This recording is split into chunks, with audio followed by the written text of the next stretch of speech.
Hey guys, I'm Morthadon, and we are here for Tate no Yusha Nariagara Season 2, Episode 2. What a mouthful. But even the English name, The Rising of the Shield Hero, is pretty much a mouthful as well. But yeah, Episode 2, guys. Last time we had the start to a new arc, of course, with the Spirit Tortoise, and apparently it's like a whole country. The Spirit, it's called like Spirit Tortoise Kingdom or something like that. I believe it was.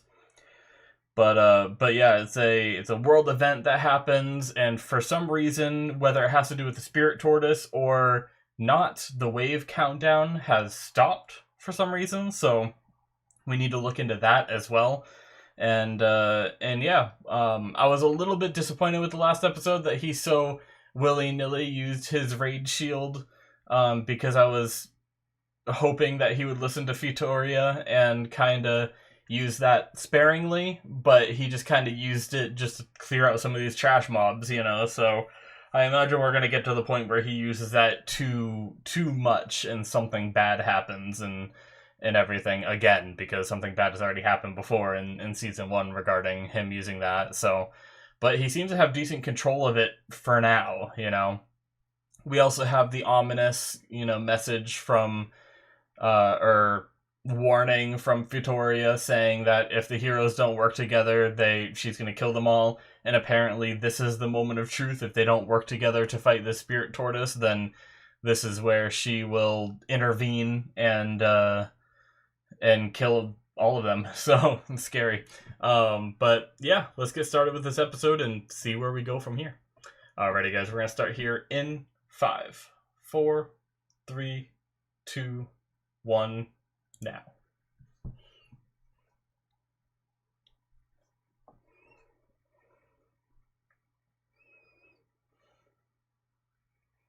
Rage.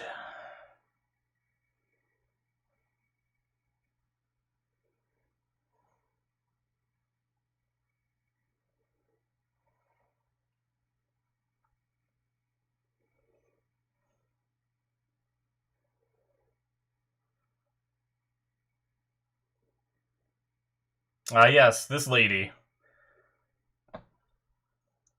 Will you please kill me? Who are you? And why do you wish to die?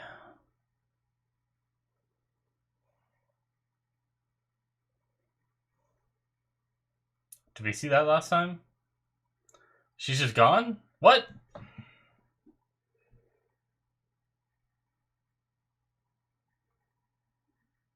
We saw something at the end of last episode. Okay, no, I think this is what we saw. Yeah. So it was the opening we saw at the end of the last episode.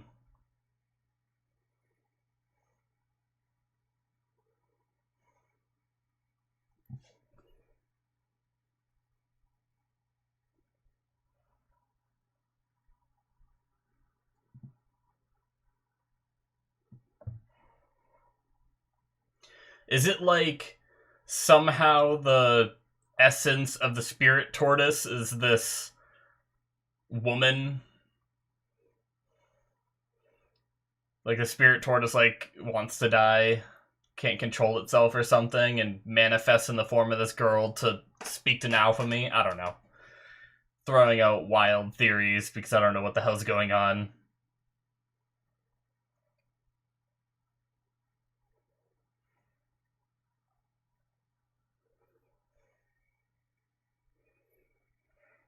Why am I not surprised that it looks like the three other heroes are struggling a bit in the opening?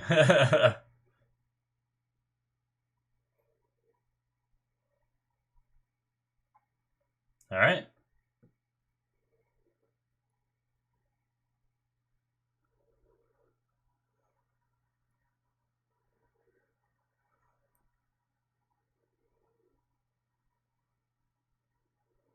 Before shutting down. Interesting.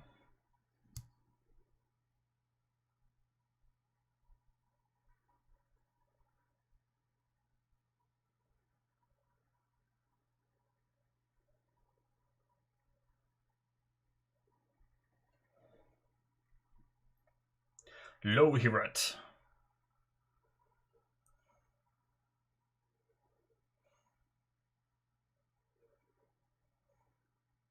Okay.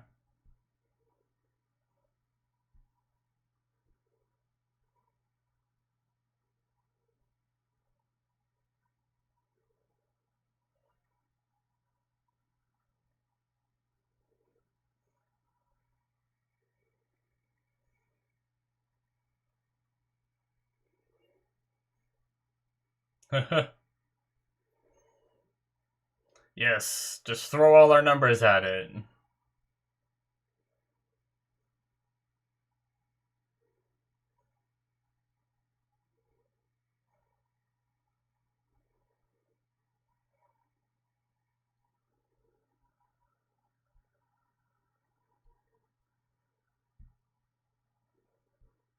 Hmm. Of course, the man who lost a bunch of people realizes this, but the rest are like, no, we're strong, we don't need them.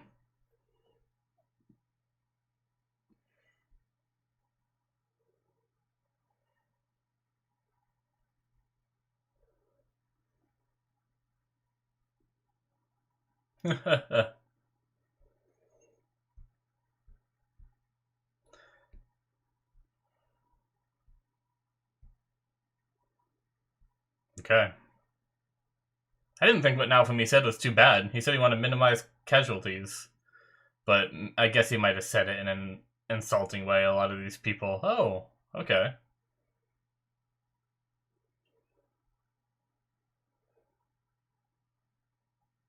Nice. I love that this old woman is still around. And I don't know who this new person is, but she seems pretty cool.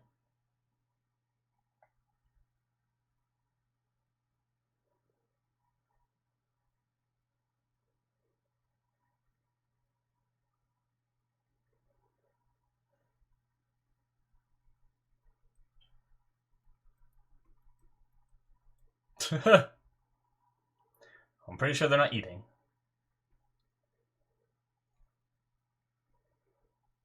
She's the one that wants to die? She knows who that is? Hmm.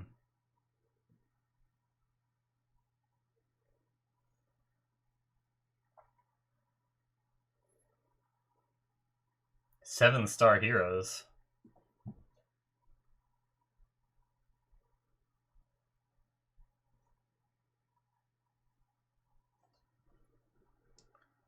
That sounds...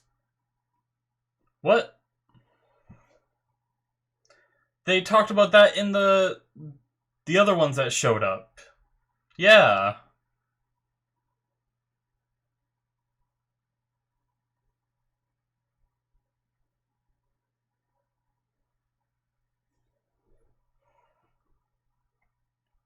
Hmm. Interesting. Why do I have a feeling that they might not be stronger than Naofumi, but I feel like the 7-star heroes are going to be better than our current other three? Oh, this woman again.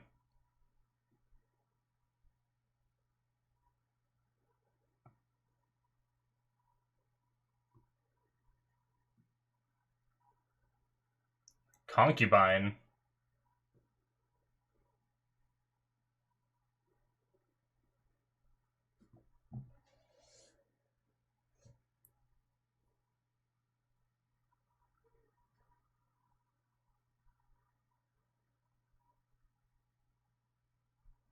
Hmm.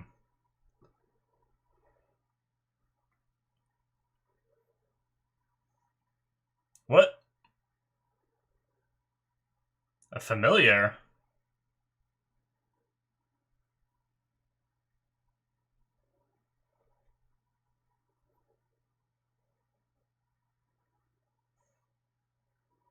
Who are the other ones? Oh.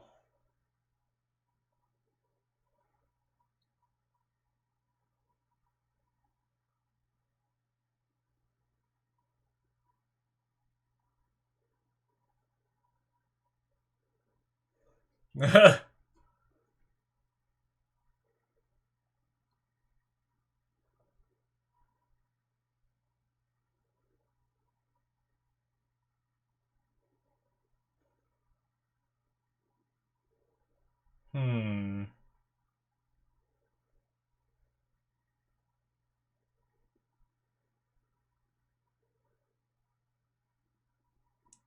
Interesting.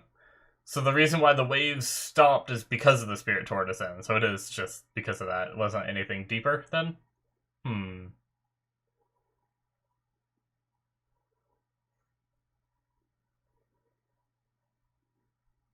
Why tell them all this then?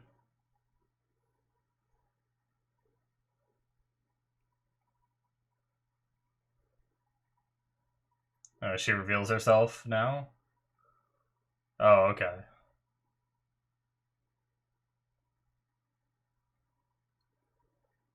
Jeez. Interesting.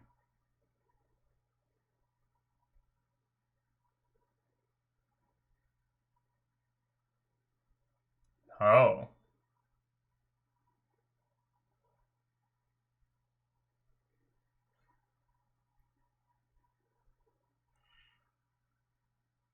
Well, shit.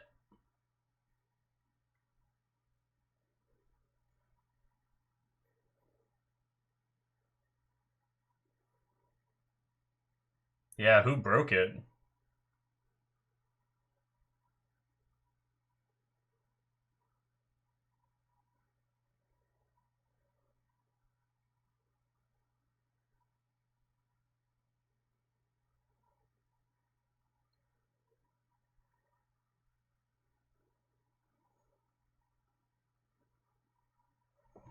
Damn. Well, that shit's crazy. Is that choice that Vittoria was talking about? Yeah. Where you choose the world or its people?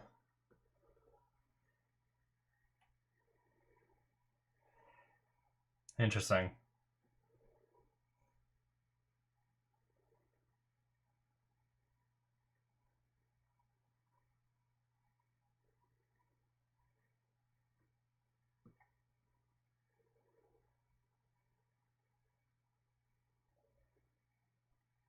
An evil consort.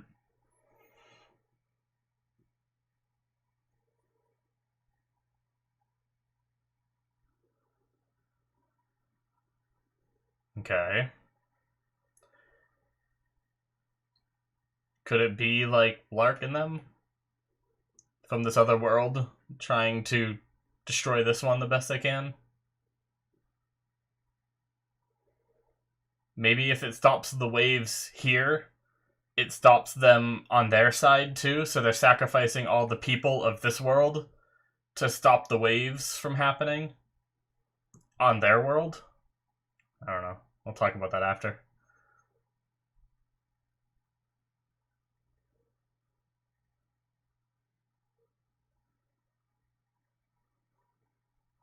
Okay.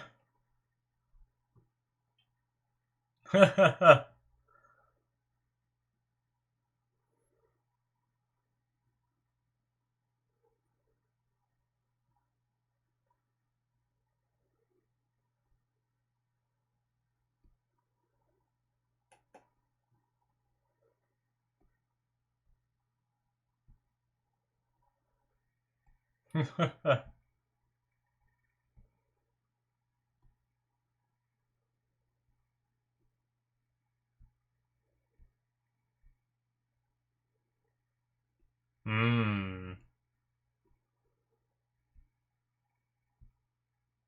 This guy.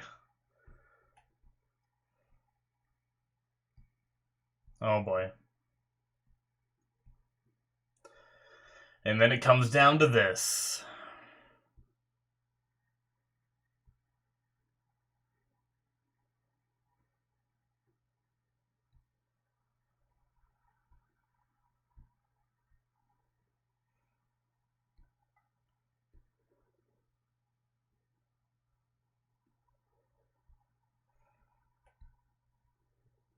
A lot of diplomacy going on right now.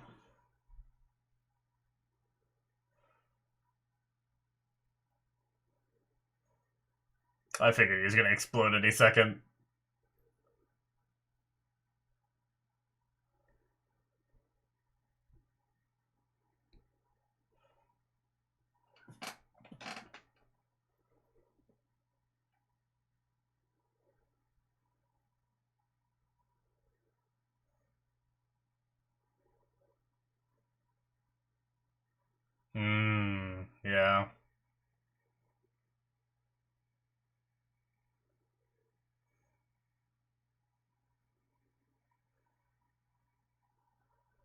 Then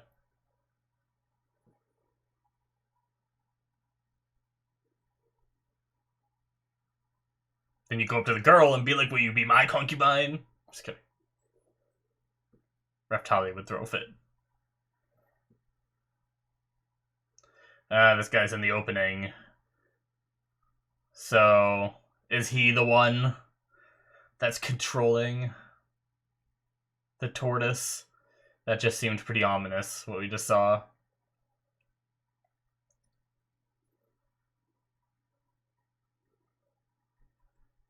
Oh, her again.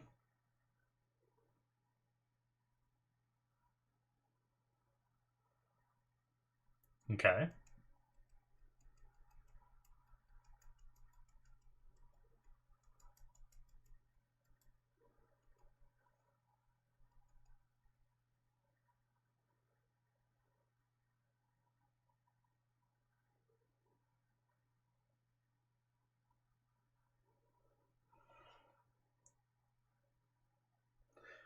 Shit.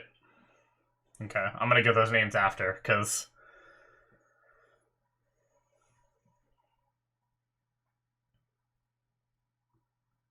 Okay.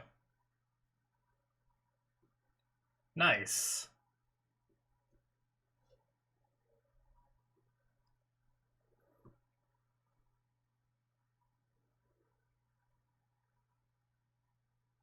Oh. Nice.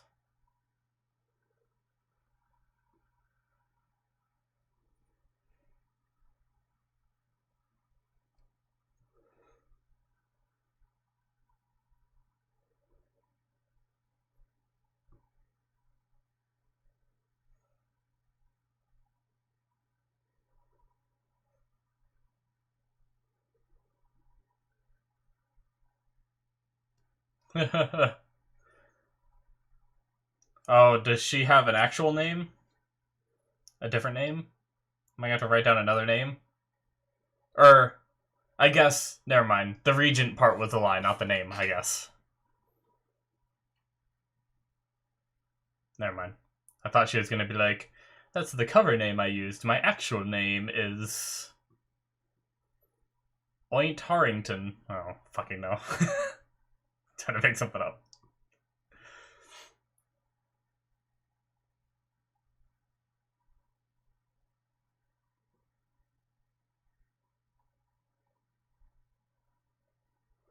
Hmm.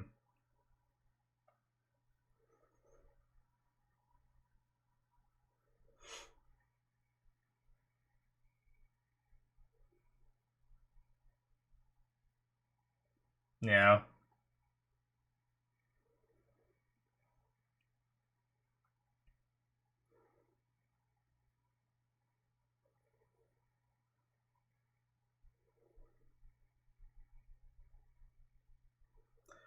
Yeah, I mean, they probably do. It just sucks that they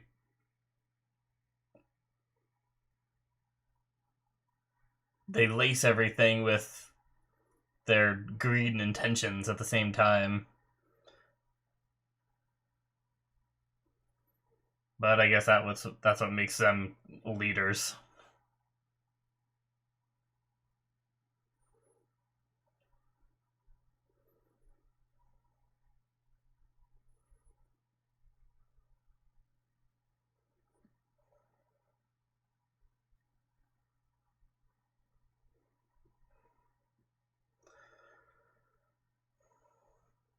Okay.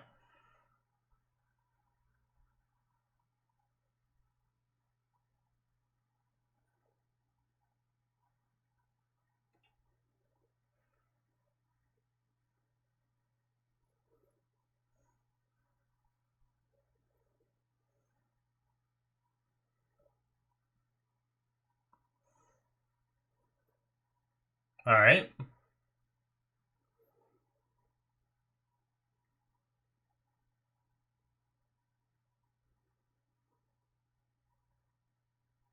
Great War.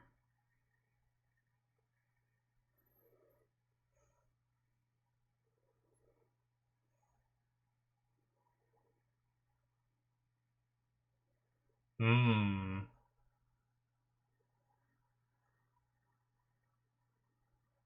Shit.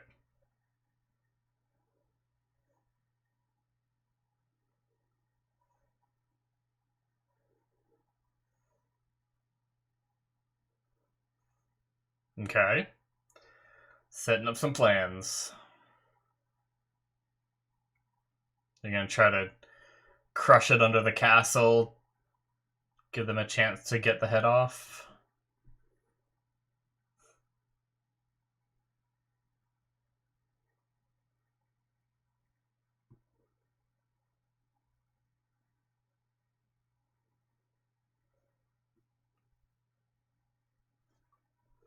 They're very trusting of Ost. Like, I know she came forward and told her whole plan, but what if that was part of the deception? She's originally supposed to be a deception, right? And now they're just saying the whole plan to the one that could just relay it all back to the spirit tortoise. But hopefully everything goes okay. And hopefully she is a good guy. Bombs.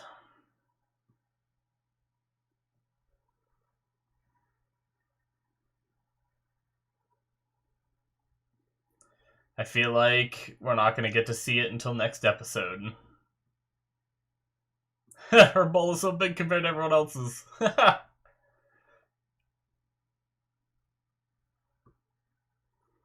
Elhart. That's the blacksmith guy.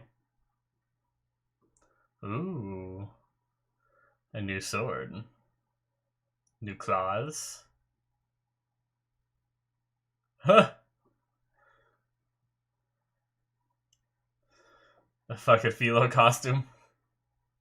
It's so weird.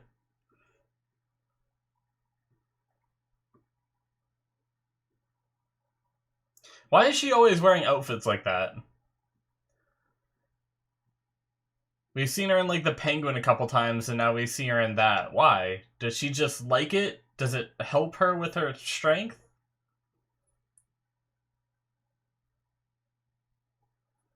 I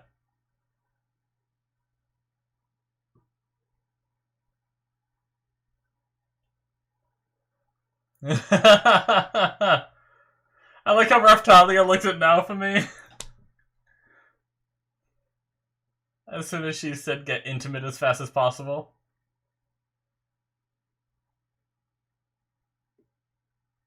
I like how the old lady is, like, into this too.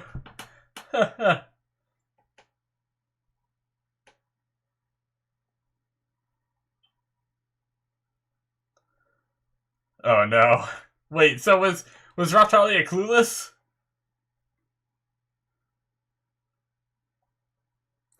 Oh shit. Yep, of course. Oh. Interesting ending song. Just starts off real quick.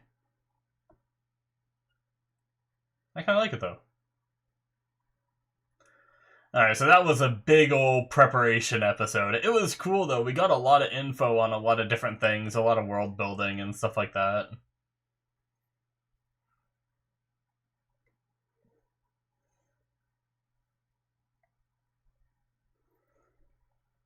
Why are you so sad, Fitoria? Not Fitoria, Philo. Fucking names. Sorry. Philo. Philo, Fitoria, it's so close. Philolial is the name of the what they are.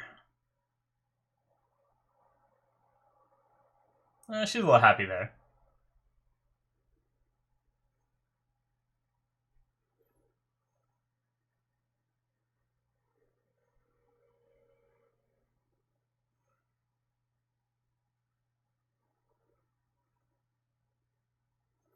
I like the, like, matte type painting sort of in the that's like it's like a filter over everything. Interesting. Why was it so focused on Philo, I wonder? Interesting. Alright.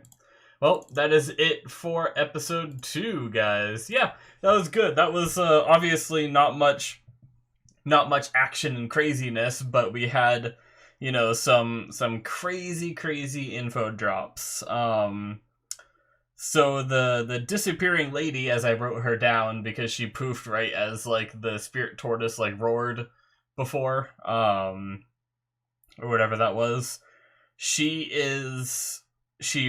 pretended to be a concubine and a regent for the former king of the spirit tortoise kingdom.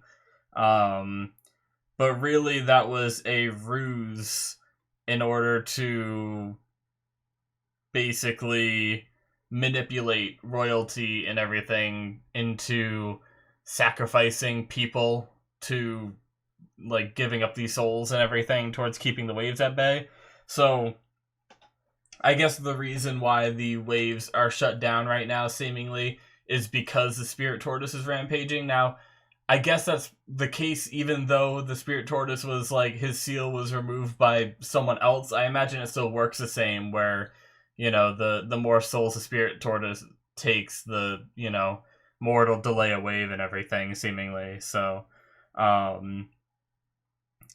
yeah, this is kind of the, they would have, if everything went to plan, Oztorai would have taken her information, delivered it to the 4 heroes when the time was right, and let them decide when to break the seal. And that would have been the choice that Vittoria was talking about. I think I wrote that down as I was going through the thing on my own. Choice to save the world or its people.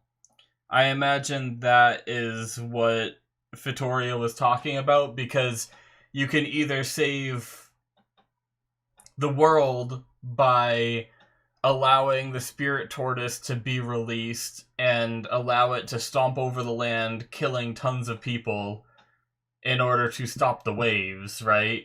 Or you can save its people, which means the waves will keep coming. But that's a little bit of a contradiction, right? Because if you let the waves keep coming, the original plan was to, when the waves got to the point where you couldn't fight them anymore, where the heroes weren't strong enough, that's when you release the tortoise. So if you, like, that doesn't seem like much of a choice, right? Like, maybe they'll delve deeper into that later on in the story or something, because how is, if I'm right in choosing to save the world is by releasing the spirit tortoise, which will halt the waves, then the spirit tortoise goes around and kills a bunch of people. That's the route that you go when you're not saving the people because of how many people have to die, right? But if you go the route of letting the waves keep coming when you can't handle them anymore, then that's not saving the people, because the waves are just going to kill a bunch of people, right? Because you can't handle them anymore. So either way, you're killing a bunch of people. So I guess I don't understand how letting the waves happen, unless instead of choosing the world, you choose its people and you find a way to fight the waves. If that's what it's supposed to be, rather than just giving up. But they said when it became, out of your control. But I don't know. That's really, really interesting. I honestly didn't expect Vittoria's little prophecy kind of thing to come up so soon, but maybe he didn't actually go back to that whole save the world or its people. When Naofumi was thinking about it here, he did just say that the world demands life from all people or something like that. I forget the exact line that he said. Doopa-doopa-doo.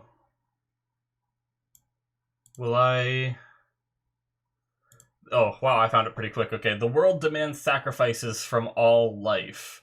So, like, he didn't actually... That was one of the things that Vittoria said, and then she also said the thing about sacrificing the world or its people. So, he didn't actually go back to that thought. Maybe they just... I'm surprised, because if it did have to do with this moment, I do feel like they would have recapped it right here when Naofumi thought the world demands sacrifices from all life, he would have gone to the prophecy as well, kind of thing. So maybe I'm just completely wrong and it has nothing to do with this moment here. Maybe he's just remembering those words, the world demands sacrifices from all life, right? And it's just that's just the meaning behind like the spirit tortoise, you know, demanding the sacrifice, or demanding these souls in order to halt the waves, kind of thing. But yeah, we have a mysterious person who let the spirit tortoise out early. I said in the episode, I'll reiterate my theory again. I have a feeling it could be one of the heroes from like we saw one guy with like the white hair. He's in the opening. He looks kind of like a spellcaster of some sort of, but he could be the one that did it.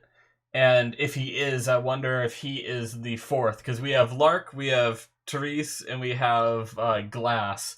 So if this other world has 4 cardinal heroes, kind of thing, you know, then maybe he's the fourth one, and maybe they release the spirit tortoise in order to halt the waves, and like I said, maybe it halts the waves on their world too, because we know. Thing is Glass always shows up whenever the waves come, and she seems like she has to leave as soon as the waves leave. But for some reason, Lark and Therese were here before the wave even started. They were like training and, you know, getting stronger with alchemy and everything, you know. So it's interesting. I don't know how they did it, so maybe this guy's able to do it too. And maybe by releasing the turtle, it stops the waves on their side too. So they're trying to save their own world by letting the spirit tortoise out and wreak havoc on this world, you know? Kind of that thing where, well, we want to save our world, not yours, you know? I could definitely see at least Glass making that choice. I could see Lark being a bit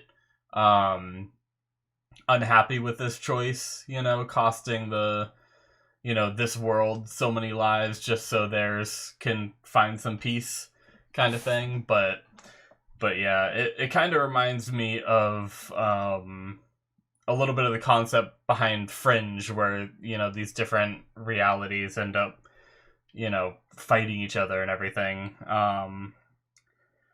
But yeah, very interesting. And then we also had the drop of the 7-star heroes who use vassal weapons, which we know that Glass and them use vassal weapons. So are the 7 stars heroes somehow Glass and Lark and Therese in them, or is it not? Does this world have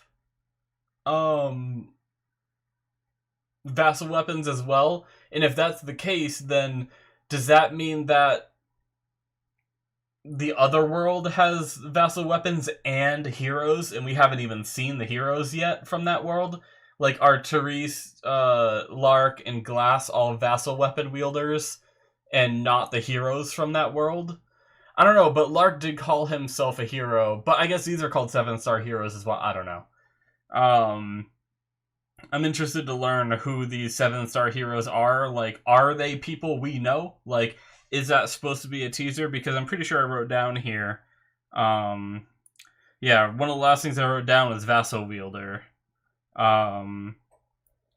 Which was what Glass called herself at the very least. I don't know that we've ever heard Lark and Therese say that their weapons were, you know, like, if they were considered vassal wielders or not. But yeah, I'm intrigued. I'm curious about how that works.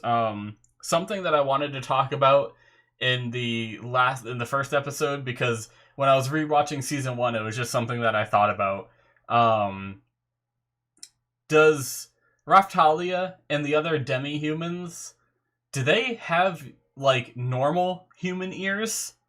I was thinking about that because there was one episode, I can't remember what it was, but, like, something loud was happening or something, and I think it might have been like one of his shields putting out like a loud noise or something like that, and he told everyone to cover their ears, and you could see Raftalia go like this over her raccoon ears, you know?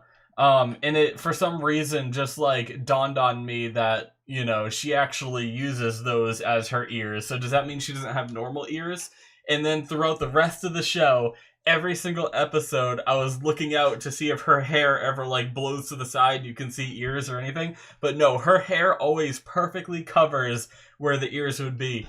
And for some reason, it just makes me super curious as to what she would look like if she pulled that hair backward, you know? Like, what would that look like someone not having ears there? It's such a weird thing to think about, you know? And we've seen some shorter haired, I feel like we've seen some shorter haired demi-humans, but I don't remember ever paying attention to whether they had ears or not. I was always so focused on Raphtalia, I didn't even think about the other ones. Like that young kid that they found in the prison cell and everything. I think even her friend, did I write that name down? Raphtalia's friend that ended up passing away. I think she had shorter hair, but I don't remember. It's obviously you don't really think about ears. Rifana was her name. Doop-a-doop-a-doo. Yeah, okay. I didn't write down the other kid's name. But yeah, I don't know. It's just it was something that I thought about last season, and I want to talk about it in this one, just because I'm curious if there's ever a moment where you can see the demi-humans like not having ears there, you know, or whatever. But yeah. Anyway, it was pretty interesting just seeing all these different like leaders. Like I don't know if they probably weren't the kings, I imagine, or maybe they were, but like the military leaders of all these different nations. It really like kind of expanded the world a bit, you know, showing us these leaders from all over the place and their different like outfits and everything for their different militaries and all that. It's pretty cool. There were a lot of names that I probably could have written down this episode of like the different countries and what they were talking about, but I didn't. Hopefully that won't come and bite me in the ass. Because it's just a lot of names and a lot of things to take in, but yeah. But I guess there seems like their plan, although unfortunately we know a big, I don't know, maybe I'm assuming we know like part of the plan. Like they've given us enough info that we can figure out what they're planning on doing, right? Is it seems like the siege weapon is to slow it down. They're gonna blow up the wall with the explosives. I'm guessing to drop a ton of debris onto the tortoise to halt its movement, and then they're gonna try to cut off its head. And then they have the magic casters as backup in case they need anything, you know, spur of the moment kind of thing. So I'm really curious. Like, since it feels like we know so much of the plan, usually when you know a lot of the plan, it does not work at all, you know? I'm sure there's going to be some wrinkles and stuff like that, especially with this guy who's commanding the tortoise. If he wants it to keep going, he might fight as well, and that might add a, you know, extra bit of difficulties and everything. So, yeah, I'm curious. I'm looking forward to seeing more. I don't think I really have much more. We got the name of that new woman. I think her name was Eclair. And she seems to be a, you know, well-trained swordsman from the Queen's like military, right? Like we saw like the Queen let her go and everything, so she was with the Queen and all that. And then she came to where Naofumi now his domain and everything, and is training people in the art of the sword, which is pretty cool. And then we have the older woman who we know who she is. She although I don't know that we ever got her name until this episode. I need to go write that down. But she's the one that he saved with he like rushed with Philo to save with the medicine.